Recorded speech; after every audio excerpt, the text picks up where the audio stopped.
Welcome to Humble Ground, a podcast where the heart of agriculture meets the stories that feed the world. Behind every meal is a farmer, a rancher, and a legacy of hard work. Here, we shine a light on their journeys, their challenges, and their triumphs, because every meal has a story, and it's time we heard it.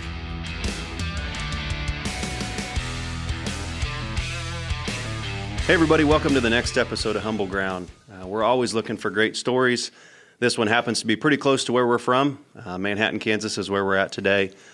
Dave has built an incredible business and now has launched another one in the food industry. An industry I don't really actually know a whole lot about. I grew up with around steaks my entire life, but even when I was growing up, I don't know that I ever heard the term Wagyu. And so we're going to learn a lot today. I'm going to learn a lot, and I hope you learn a lot. So without further ado, Dave, thank you for taking the time. I know you're a busy guy. So thank you, Tim. Yeah. Give us a little bit of background. Where'd you grow up at? Yeah, I grew up in the little towns of Smith Center and Concordia, Kansas. And my parents had small town clothing stores. And so looking back on it as a kid, I wasn't even real happy because I just hadn't found myself. You know, Smith Center back in the 80s and the 90s was this storied football town program. And, Definitely. you know, I tried to be a jock and I'm not that big and I'm not that fast and I throw like a girl. And so that wasn't working. But back then the word wasn't even invented yet, or if it was, no one could spell it. But I would be described as a pretty hardcore entrepreneur.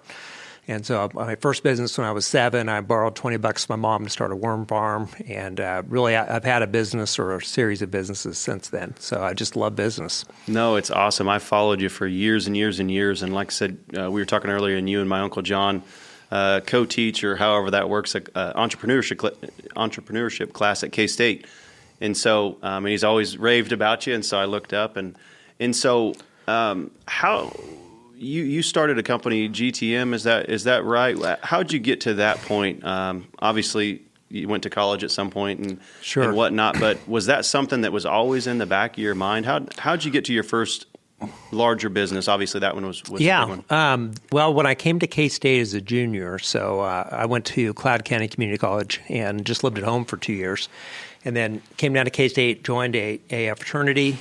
And I was social chairman because I was really good at that part of it. And this guy stopped by and had this sweatshirt. It said Phi Delta Theta Athletic Department and a sign-up sheet. And he said, "Would you pass it around your chapter meeting? Take orders. I'll be back next week." I said, "Sure." And so, long story short, he and I really hit it off.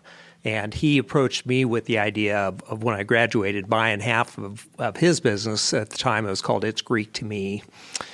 And our model was to travel around from college town to college town and set up a Greek shop in each one of the sororities and fraternities. And we had the inventory, sweatshirts, jackets, all that made up ahead of time. And the girls could just, if they want to try it on, they could just buy it right there on the spot. And at that time, no one had ever done anything like that. And so we sold our cars and got vans and lived on the road for 2 years. And so it started out as It's Greek to Me. And then about 6-7 years into it, we're up to revenue of about $7 million. And then I started working on my supply chain and developed a supply chain to where there was a factory in China that I was their only customer. And we would bring blank apparel straight into Manhattan. And then I had we reached a point where I had about 900 employees, and we operated embroidery 24 hours a day. And we switched markets to the high school market, and so we sold a lot of teamwear, high school sports, boosters, did a lot in the cheer, dance, gymnastics. And so that was really my day job for 20-some years. And then I sold that to Hanes Brands that owns Champion in 2016. Yep. And along the way, my ADD kicked in, or I just kind of got bored. And I was reading, it was either Entrepreneur or Inc. magazine that had like the top 100 list of franchises, and number 3 was this one called Quiznos. I'd never heard of it, but little blurb said toasted sandwiches. And so long story short, I ended up buying a Quiznos franchise and opening up one of those. I'd never even eaten at one yet. So in the classroom, I tell the kids, do what I say, not what I do. But we... from there, I ended up with about 6 of them, and learned how to not make money in restaurants. But I had assembled a really strong team and then stumbled upon Freddy's, which is based out of Wichita. And that started off with just a couple of stores. And today we've got 41 of those and a few independent restaurants as well. So it's definitely interesting to say that you had no background in restaurants whatsoever and just decided that restaurants made sense. I mean, is that fair to say? Yeah, I've been into 6 or 7 different industries. I got into the gym business with a couple of clubs here in Manhattan. Developed K-Staters would know this product well. There's a product called the cat cushion at the stadiums. I was approached by K-State Athletics since I had the China connections to develop a product. And so I developed it, patented it, and then turned that into a company called CSI, not the TV show, but Cushion Seats Incorporated. And we ended up with about 40 Division I schools that we sold those to and did a full service program where we owned it and we did the install and take out. Provide customer service at all the games and sold that. So, I haven't counted. It's probably 6 or 7 completely different industries that I've jumped into, but they're not as different as you would think. Sure. Every industry maybe has 2 or 3 little key factors unique to that industry, but after that, it's all the same. It's all about people. And my mode, I practice what I like to call intelligent laziness. Some days maybe not intelligent. But I try to find a person or 2 or 3 people that are really smart and I just treat them how I'd want to be treated, and then they do the work. And so it's funny when I go into one of my businesses or people that just meet me, or people that are just strangers, they ask me, what is my role in my company? And I said, I just walk around and act like I know what's going on. So seems to have worked out pretty well so far. It's neat.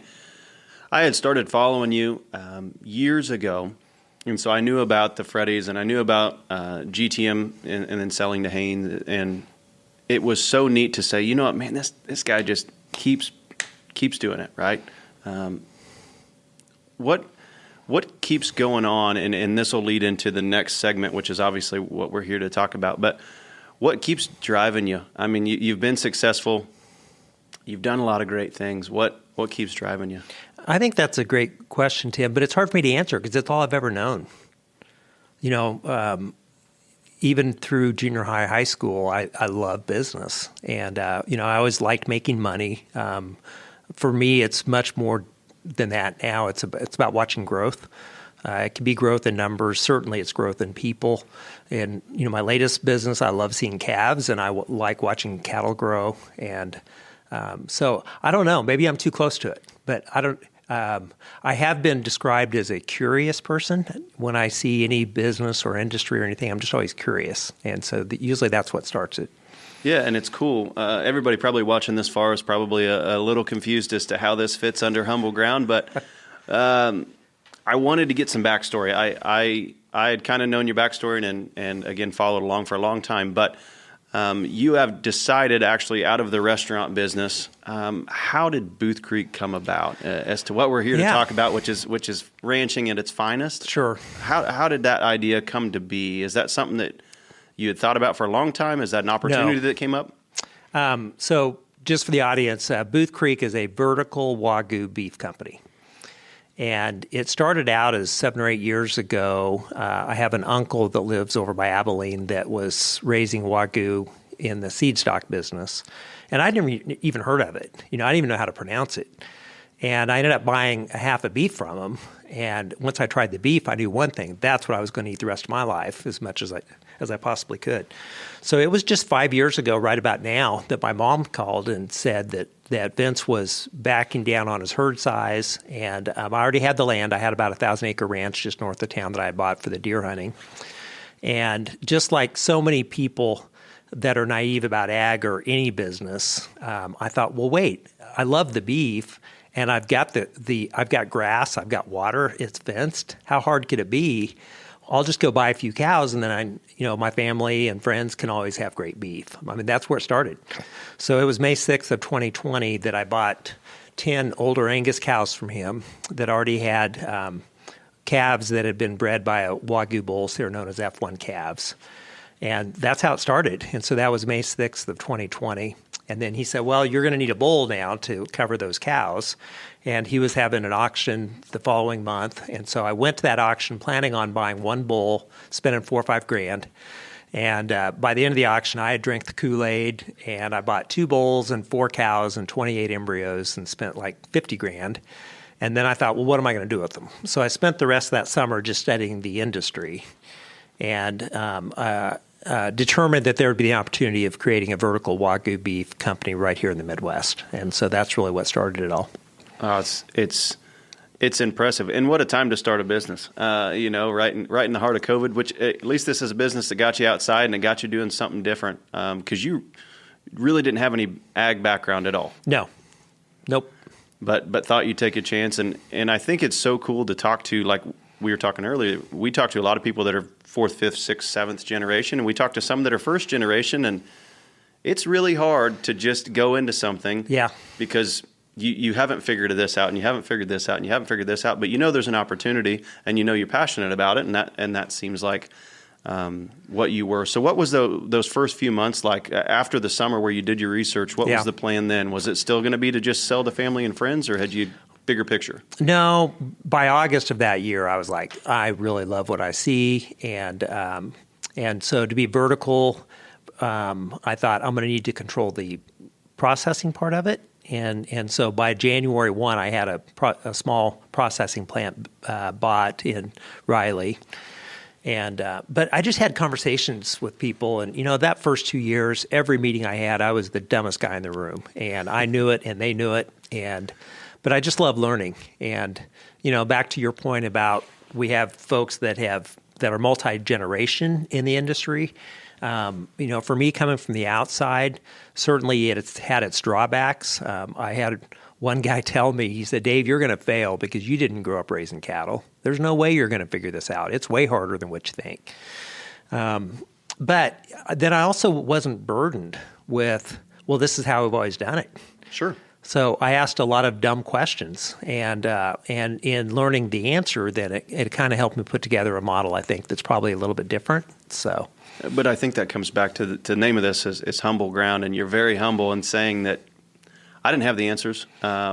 I wanted people to, you have to ask the questions. And honestly, in agriculture, it's so hard to ask questions sometimes because people don't want to feel like they're the dumbest person in the room. Right.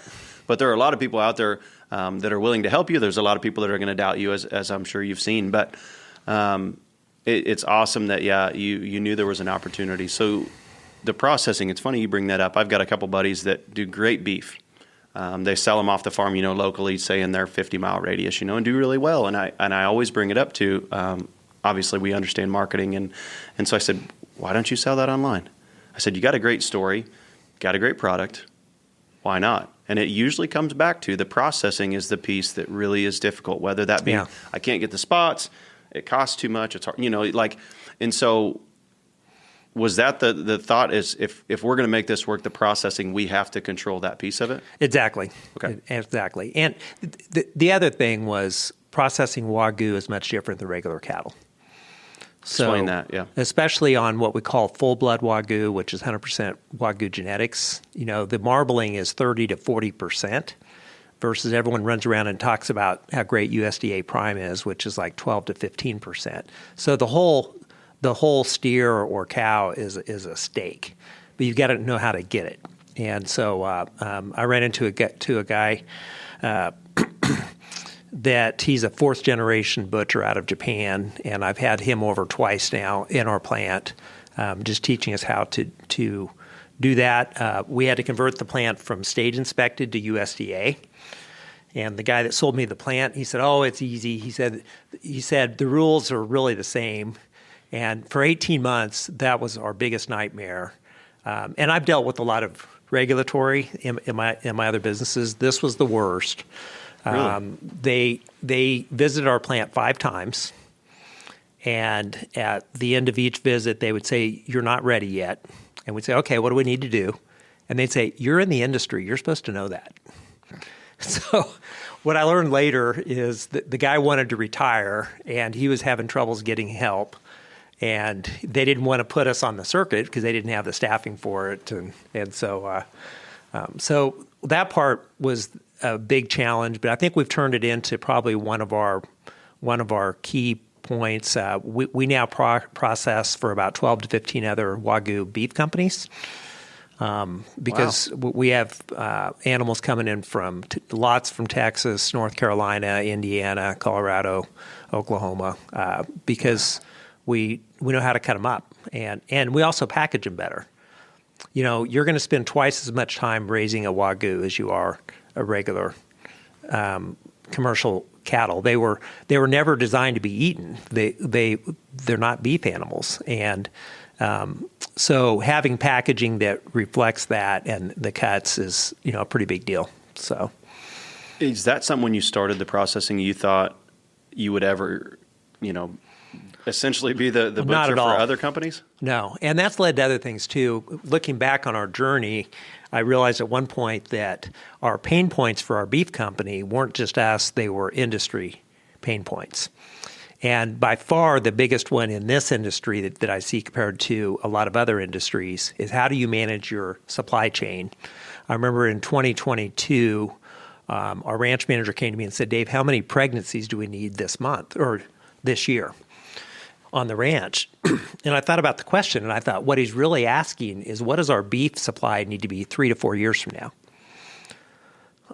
So it's like grab a dartboard, right?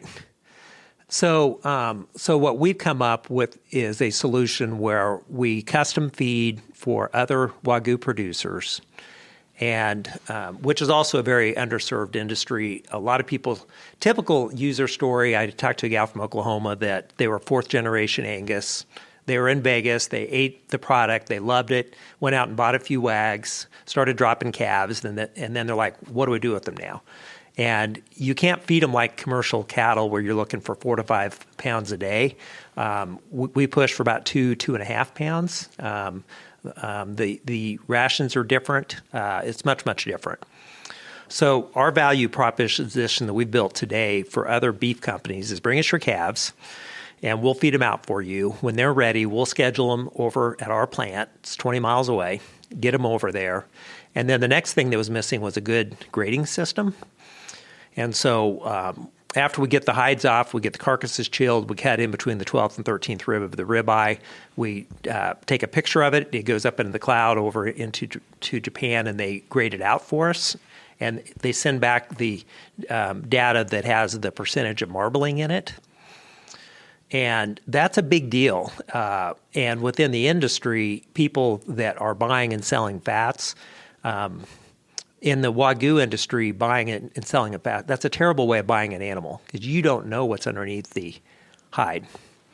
And so what we've created is a grid, a selling grid and a buying grid for whole carcasses that if another producer has beef ready, again, we get them up, get the hides off, let them know the grading. Then if they don't need that beef, then we'll buy it for our beef company or turn around and sell it to one of our other customers that needs the beef. So for everybody, it helps us even out our supply chain because in this business, if you're off on your inventory, it's a big problem. And, if you've got beef that needs to go, it needs to go. You can't just sit around and keep feeding them. Conversely, if you miss a sale, then that customer may not ever be back. And so we've created this carcass grid, and there's probably 10 other beef companies now that are using it, and it's really made a big difference in the industry. And then we took it a step further just because I like to complicate my life even more. And until someone can invent a cow that's all ribeye, we have a problem where we have all these different pieces and parts. So now we've created that same buyer and seller's grid at the subprimal level. So you could be a small farm-to-fork beef company, and maybe we harvest 2 of your animals, but you don't need all the ground. And so you could say, okay, harvest my animals, but hold the trim, and we'll buy the trim from you, but double the ribeye. Or you could be a small beef company that would like to get your middle meats or ribeye or strip on a menu, but a lot of them don't realize the volume that restaurants go through.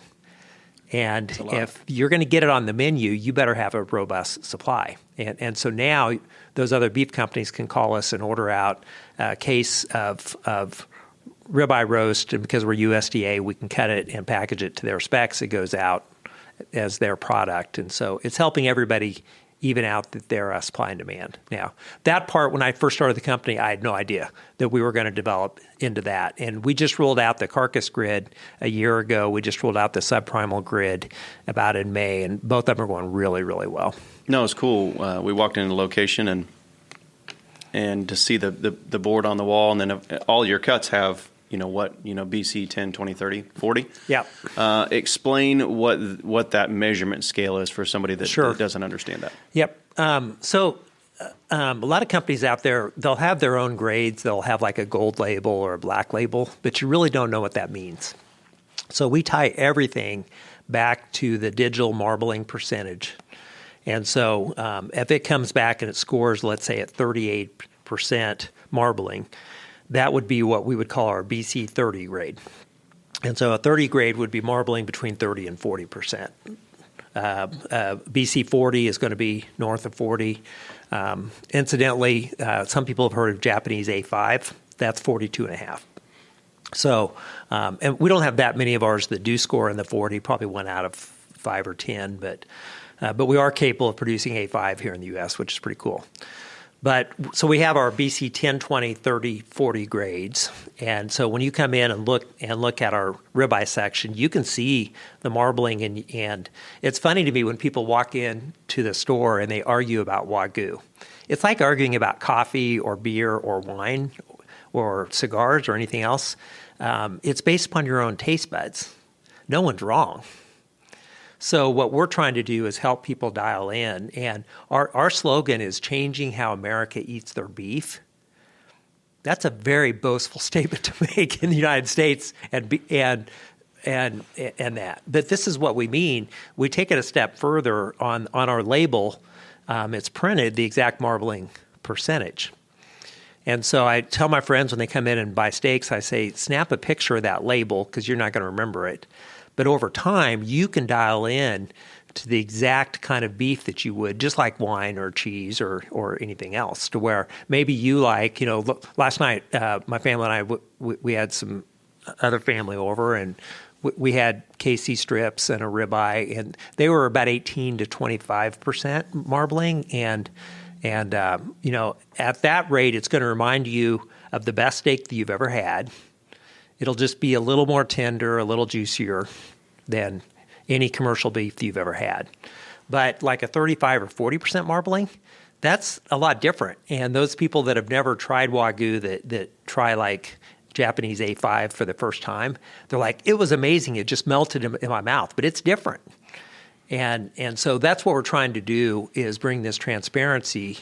And that's why I like our retail stores, because we can have conversations like this, where if you're just selling online or you're selling through restaurants or something, it's a little more complex.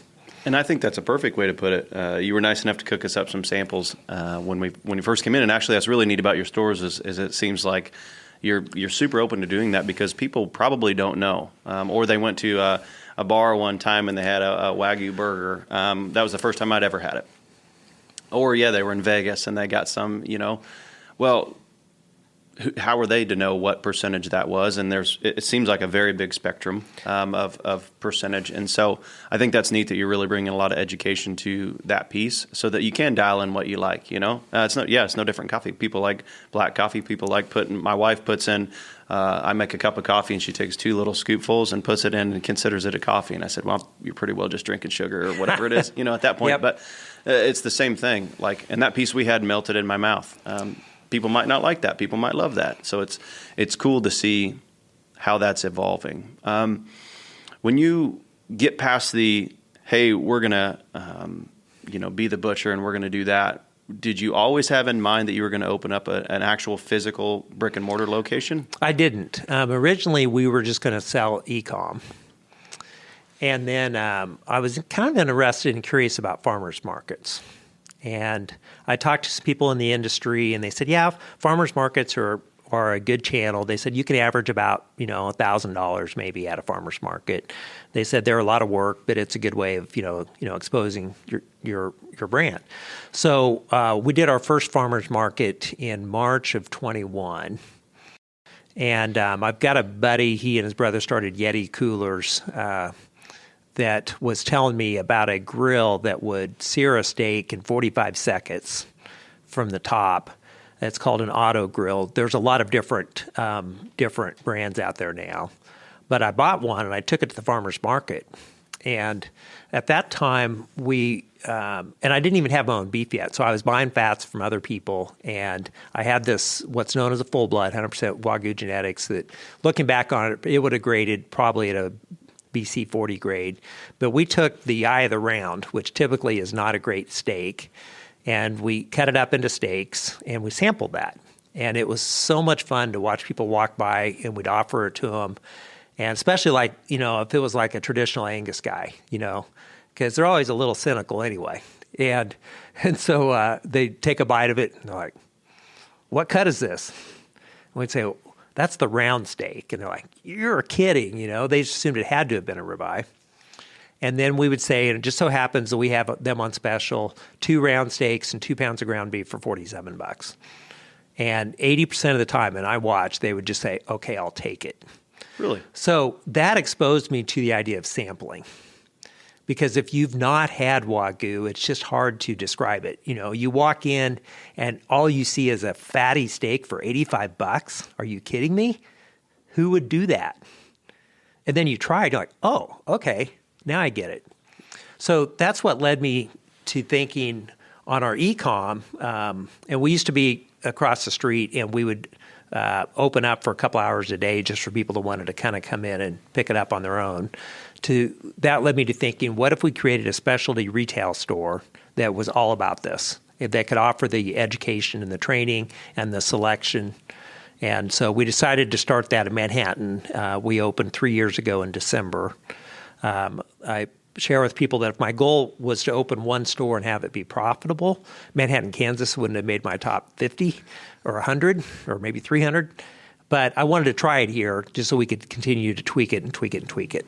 No, it's awesome. I remember seeing when it first opened, and I said, man, that's interesting. And then you see the signs that say free samples, and it's like, that's probably a great idea, because again, I think people aren't exposed to it. Yeah. I'll be honest, I didn't know anything about it until a few years. It never even crossed my mind. We're in Kansas.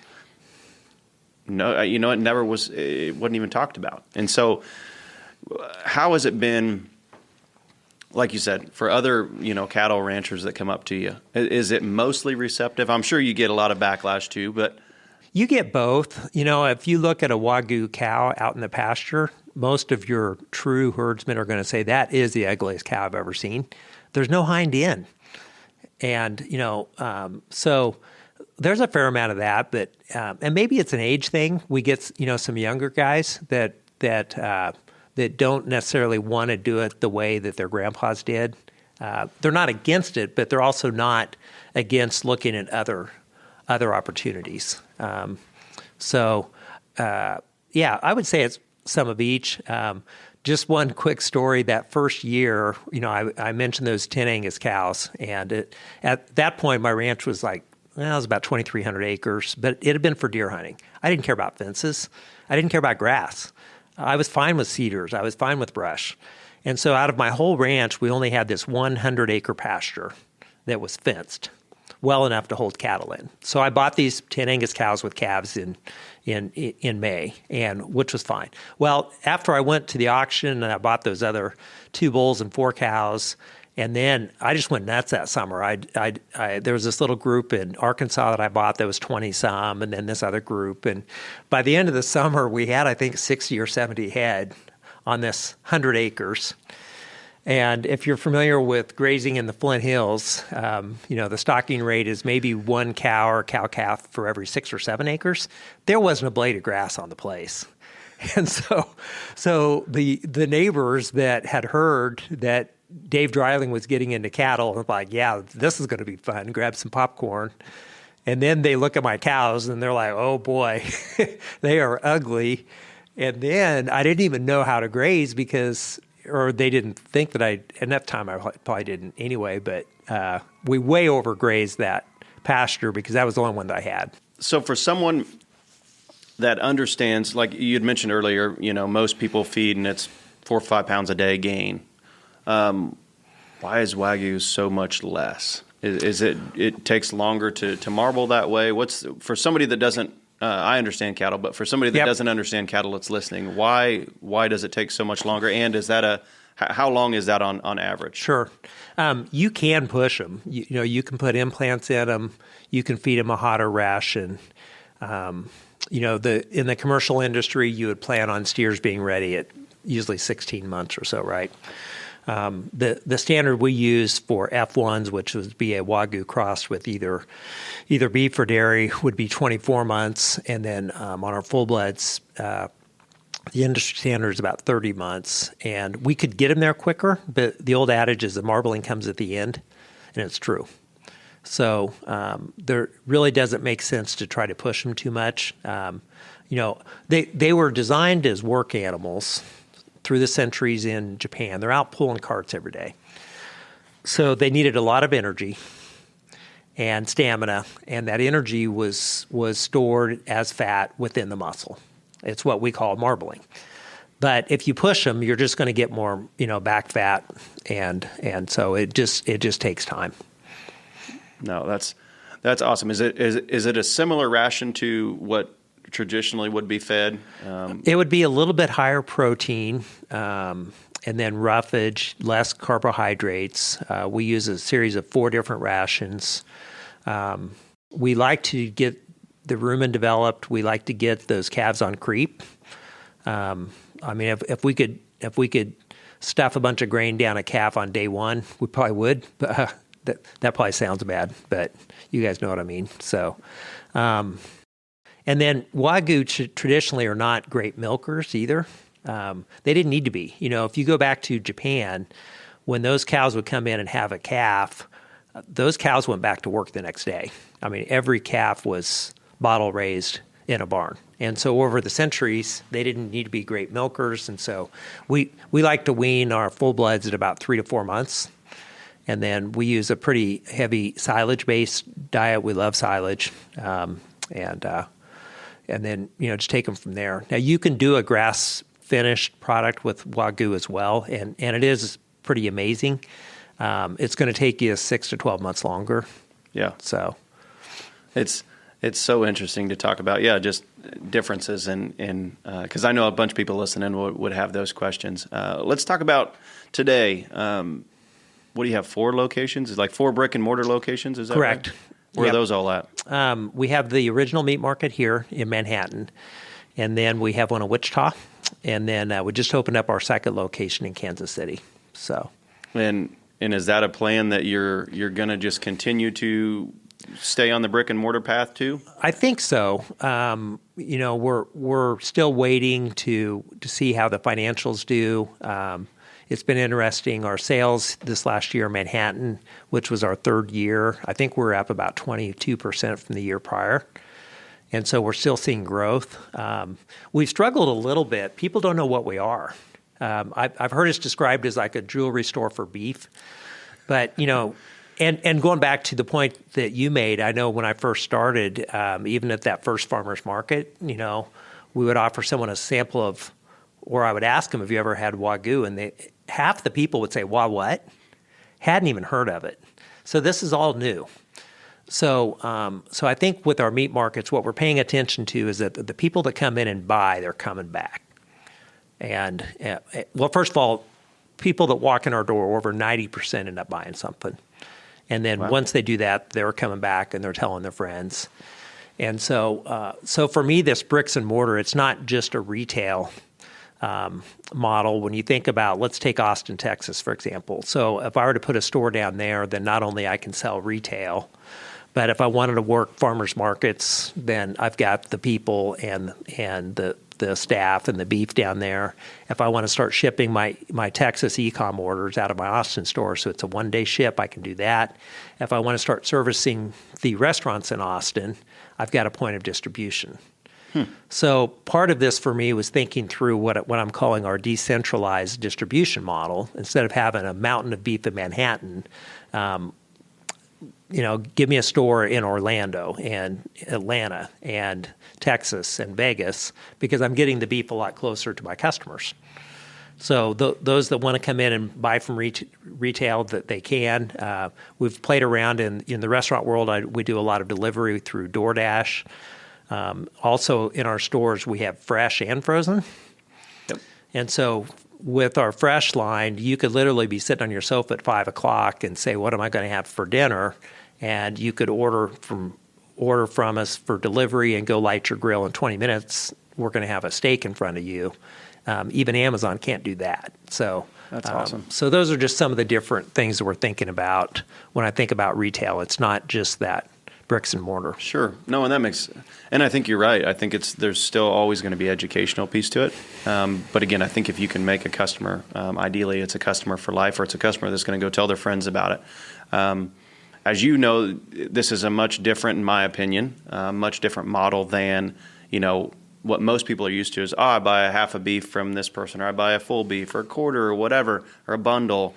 Whereas, Wagyu isn't the cheapest stuff in the world. And so it's probably more special occasion, or it's more, so it's cool to have that option. But I think as you get more people inclined to try it out, they're going to say, you know what, I'm going to go get that again, and I'm going to get that again, and that turns into just a repeat customer. Would you say that you have more sales in person doing it that way, or is the e-commerce business kind of picked up? More of the sales have been in our stores. Awesome. Our e-com, it did double this last year from the year prior, and we're pretty excited about that. I think selling beef online, it's almost like any other business. It's kind of funny to me when you watch a rancher that says, man, I need to be selling it online, and people just think that because they open up a website that the world's going to beat a path down to their door. It's not that easy, right? There's a lot of noise out there, and so that's more complex than I think what people give it credit for. So the majority of our sales right now is retail. We do some food service. It was kind of a neat story. We had a guy that stopped in our Overland Park store that oversees, it's a Gordon Ramsay restaurant at Harrah's Casino there.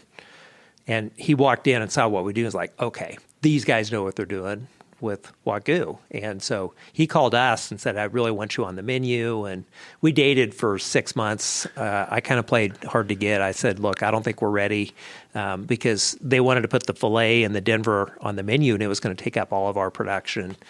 And this was a year ago in October. And he said, well, when do you think you'll be ready? And I said, probably January or February. January 2nd, 8 a.m., he calls me, are you ready? And I said, well, we don't really know each other that well. And so he and his staff came out. I gave him a ranch tour. We sat down. I like to build relationships, and then the transactions themselves come pretty easy. And since then, we've done that. We just talked last week. He's like just raving. He's like, Dave, we love your product. I think we onboarded them properly when we rolled out the menu. I went and visited with their staff. We did samples. We showed them video so they could understand the story. So back to the retail, though, it gives us a brand credibility thing. I mean, what we call the meatheads, the guys that just live for grilling and smoking and stuff. I mean, they walk in and they're just like, oh my goodness, they think they've gone to heaven. There's just no other thing like this. It's beautiful too. Kevin, and again, you got the sample, so that sure didn't hurt anything. I love a steak more than most. On the restaurant side, is that something that, obviously you come from a restaurant background, so I assume that there's going to be plenty of an avenue there.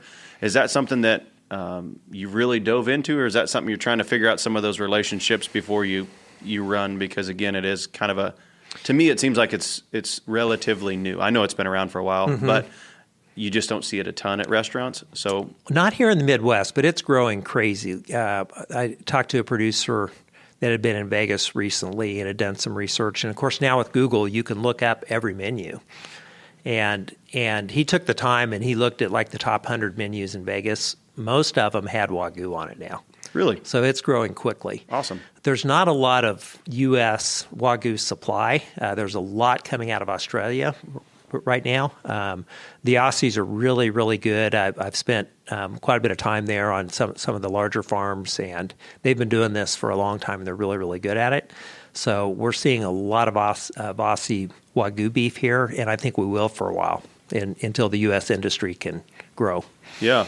So how much do you have now? Like, especially knowing that it takes that long to actually fatten one out. Like, yeah. How much do you have now, and where do you think you have to be in the future to keep up? Because you're going to continue to grow. You're going to continue. Online's going to be a bigger thing. Yep. You're going to continue in restaurants. I would assume this is something that you're going to have to just always be forecasting 3 years from now and knowing, man, and that's a tough thing to think about. Like, most farmers and ranchers, yeah, they buy cattle and they sell cattle, but they're not actually butchering it, and they're not selling. They're not selling it out the door. So that to me would be a really hard logistical thing to think about. How are you approaching that? Well, and it's not just the logistics; it's the finances behind it. Sure. And especially in today's commercial cattle market now, a 6-month weaned calf is $1,800, right?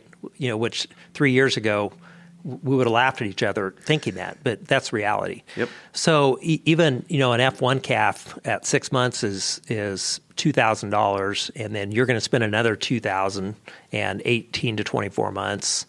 So you're 3.5 years in before you've started recouping some of your investment. So I'm just fortunate that I've got enough other business that I joke that I make all this money in Freddy's and then I go spend it on cows. So. You gotta spend your money somewhere. Yeah. So, but in answer to your question, our ranch today, we have about 700 full-blood mama cows. And then we do several F1 programs with producers that we'll get them either the units of semen or we'll get them bulls, and then we'll buy their calves back. And we have about 3,000 head on feed right now.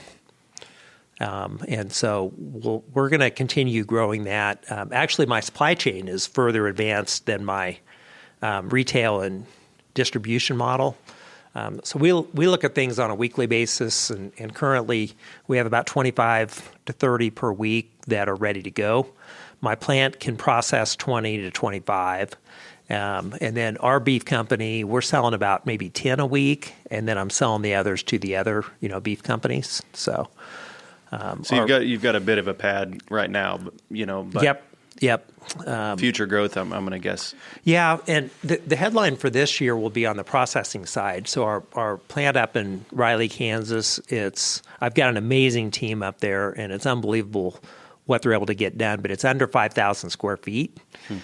And it's on this 1/4-acre lot, and so I can't expand. And so we're currently looking at converting that over to just the slaughtering, and then we'll bring those carcasses down to Manhattan. And we're looking at building a facility down here that'd be 20 to 25,000 square feet. Gotcha. So the goal with this next phase is to be able to go from about 20 a week up to about 200 a week.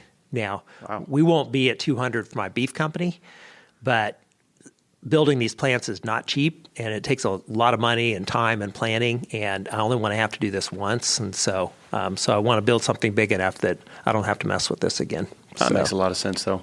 Yeah. I mean, if you think about it. Do they have to hang? How long do they hang? So most regular beefs, say 21 days or whatever the number is. Yep. You can. We don't recommend it. Typically, they would hang to tenderize it more. You do not need that with Wagyu. Gotcha. All you're going to do is just dry it out, and so we will. It's called wet aging. What we're doing now is we'll take a carcass and break it down into the subprimals, and then we will cryovac them, and then we can store them wet age for 60 or even 90 days. And so we'll do that, but it's mainly out of convenience. So that way, whether it's another Wagyu beef company or for our retail stores, if we need to go quick, we've already got graded subprimals. We just take them and cut them up into steaks and go. That's awesome. No, it's been great. Few more questions, just random thoughts that popped in my head. So going from not farming at all, ranching, I guess, whatever you want to call it, to being a rancher realistically and building a business that, again, probably was a difficult one to build because you just didn't know a whole lot about it. What's the hardest thing you had to figure out? Great question. I think the the hardest thing has been the complexity. I remember this last summer, there was a point where I was like, man, this thing is kicking my ass. And I thought, wait, I've done startups before. Why is this so hard? And it dawned on me, I'm not doing a startup. I'm doing 4 different ones. The ranch, the feed yard, the processing, the sales and distribution. And they're all interconnected. And so it's extremely complex. I've shared that all the other businesses that I've done, and sooner or later you end up exiting them. I didn't mention this, but for 6 years I was involved with a pet hospitality business called Woof's Play and Stay. Yep.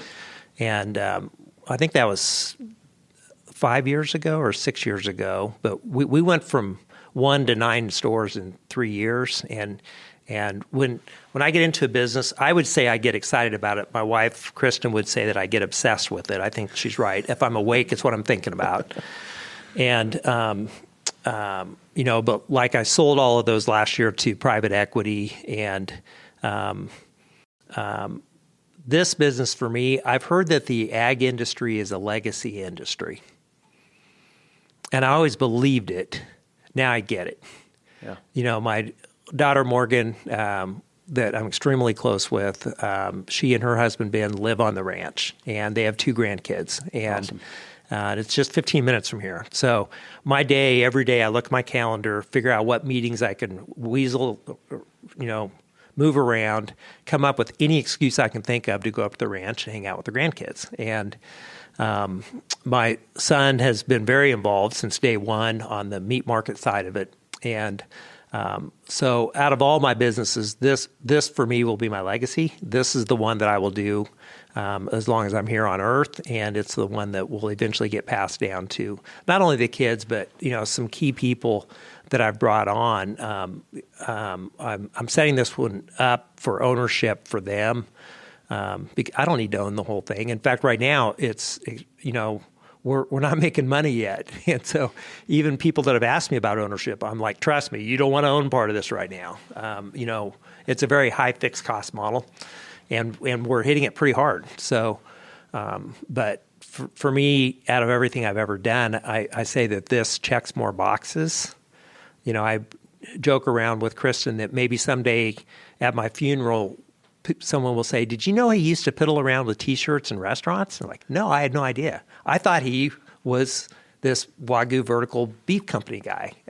That's really what I want to be known for, because I think this will end up being more endearing, and not to take away from any of those other businesses, but this is the one that's going to stick around, I'm hoping, for the next 100, 200 years. That's awesome. And I think that's the cool part about the ag industry is the last podcast, the guy was technically a second-generation farmer and got to be in his age where he was just working. Well, none of his kids wanted to take it over. And he had that hard decision of like, you know what? As much as I want this to be my legacy, like they're not involved, they don't, and I'm not going to force them to be. So it's cool that the kids and the grandkids live on the ranch and they're involved in it daily, and that's such a cool story. I think people, whether you're first generation farmer, whether you're 10th generation, it all comes back to hard work and family, in my opinion, and so it's really cool to see that. That's again. You probably never had any intentions 25 years ago of where you're at today with this particular company, but it's so cool to see now it's just something that you love. Speaking on people, how many people does it take to make it move? I'm always intrigued of, like I said, most of the people that we talk to raise beef or raise a crop or Sure. whatever, but they don't actually they sell it to, the market, but they don't actually go through the extra steps of processing and distribution and all of that kind of stuff. I assume you have to have a pretty good team. It's not. Yeah, I think our total head count for Booth Creek right now is 47. Wow. But what we're doing takes a lot, and I'll use our ranch as a good example. In the 4 years we've been at it, I thought I had a ranch. I didn't. I had a bunch of ground, and we had to build a ranch. And, we had 8 FTE there up through last year. And even like a year ago, 8 full-time people, and we were dropping 150 calves. That's not very good economics. But we were building so much infrastructure.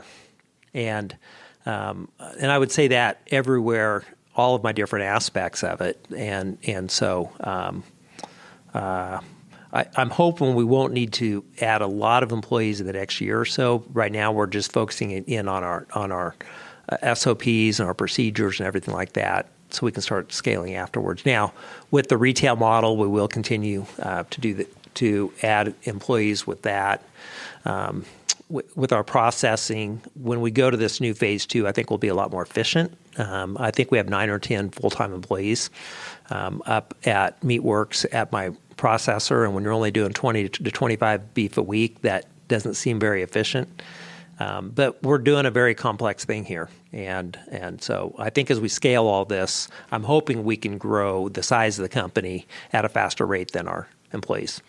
And I think you're right. I think you're building something that's super complex, so you have to have the framework. It's no different than if we're going to build a facility, we're going to build one that's big enough to handle future growth. I mean, so you have to almost sometimes, build for the future. But what's been the most enjoyable part of it for you?